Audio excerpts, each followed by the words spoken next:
12 अप्रैल 2025 मेरठ के एक छोटे से गांव में एक परिवार अपनी छोटी सी दुनिया में खुश था। पति अमित, पत्नी रविता और उनके 3 बच्चे। शादी के 8 साल हो चुके थे। जिंदगी साधारण थी मगर खुशहाल थी। उसी दिन यानी 12 अप्रैल 2025 रविता ने अपने पति अमित से मंदिर जाने की इच्छा जाहिर की। अमित ने मंदिर जाने के लिए हाँ कह दिया।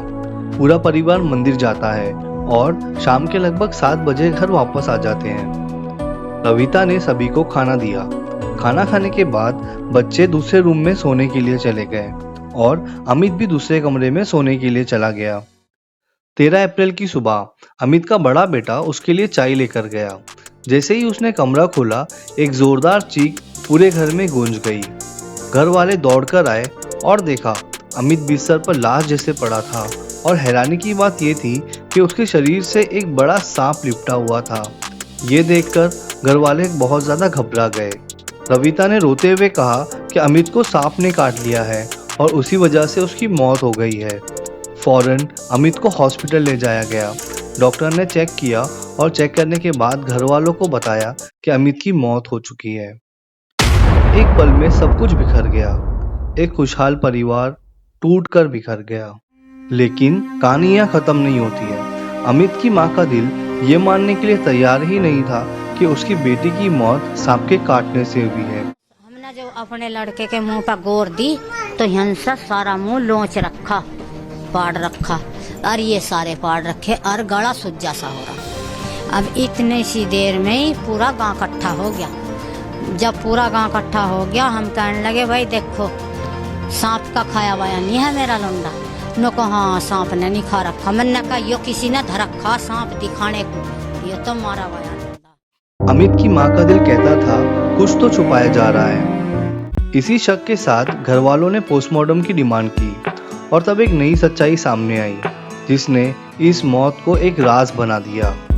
क्या अमित की मौत एक हादसा था या किसी ने जानबूझकर उसको अंजाम दिया था? पोस्टमार्टम रिपोर्ट आने के बाद उसमें पता चला कि इसमें स्मूदरिंग आया है और थ्रोटलिंग आया है। तो परिजनों से संपर्क करके तत्काल थाना पुलिस के द्वारा हत्या का मुकदमा दर्ज किया गया। पोस्टमार्टम रिपोर्ट ने सबको हिलाकर रख दिया। अमित के शरीर में सांप के जहर का कोई निशान नहीं था।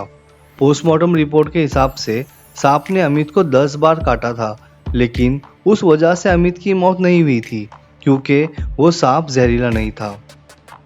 इसका मतलब साफ था कि अमित की मौत सांप के काटने से नहीं हुई थी। लेकिन फिर सवाल उठता है, अमित की मौत कैसे हुई? तो क्या ये सारा नाटक था? क्या किसी ने सांप को जानबूझकर अमित के पास रखा ताकि लोगों को ये लगे कि उसकी मौत एक हादसा थी? इन्हीं सारे सवालों के साथ पुलिस ने अपनी इन्वेस्टिगेशन स्टार्ट की और फिर पुलिस ने रविता से सवाल करना शुरू किया।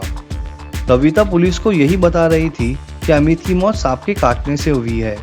फिर जब पुलिस ने सख्ती से पूछताछ की तब रविता समझ गई कि अब उसका ये झूठ ज्यादा देर तक चलने वाला नहीं है। फिर उसने सब कुछ सच सच बताना शुरू किया। पूछताछ में इन्होंने बताया है कि इनका लगभग 1 साल से प्रेम संबंध था और उस व्यक्ति को, मृतक को पता लग गया था और आपस में इनके बीच में झगड़ा होता था। बाद में इन्होंने प्लान बनाया कि सांप से कटवा कर इस तरह से कर दिया जाएगा, लेकिन बाद में वहां मौके पे जाने के बाद फिर इन्होंने गला दबा दिया था और उसके बाद फिर सांप को, उस व्यक्ति को हटाकर मृत्यु हो जाने के बाद सांप को उसके नीचे डाल दिया था। उसने आखिरकार कबूल किया, हाँ मैंने ही अमित को मारा था। रविता ने पुलिस को बताया कि अमित का एक दोस्त जिसका नाम रमेश था, वो अक्सर अमित के साथ घर आया करता था। दोनों ने एक दूसरे को देखा और उन्हें प्यार हो गया। कुछ दिन बाद जब अमित घर पे नहीं था तब भी रमेश घर आया करता था। ये बात जब अमित को पता चली तब अमित और रविता के बीच झगड़े होना शुरू हो गए। अब रविता ये समझ चुकी थी कि उसका रास्ता इतना आसान नहीं है और उसे किसी भी हाल में रमेश से मिलना था। तब उसके दिमाग में ये शैतानी आइडिया आया जिसमें उसने अमित को हमेशा हमेशा के लिए अपने रास्ते से हटाने का फैसला किया। रविता ने रमेश को कॉल करके बोला कि कहीं से भी एक सांप लेकर आ जाओ।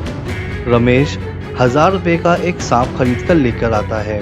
रविता और रमेश दोनों मिलकर अमित की हत्या कर देते हैं और फिर उस हत्या को अलग मोड़ देने के लिए सांप उसके पास रख देते हैं, जिससे ये लगे कि अमित की मौत सांप के काटने से हुई है। लेकिन कहते हैं ना कि सच ज्यादा देर तक छुपता नहीं है। पुलिस ने रविता और रमेश के खिलाफ मौत का केस दर्ज कर लिया है और इस वक्त दोनों ही जेल में हैं। अब आगे कोर्ट उनको क्या सजा देती है वो देखना है, लेकिन इस हादसे ने एक हंसते खेलते परिवार को हमेशा के लिए खत्म कर दिया है।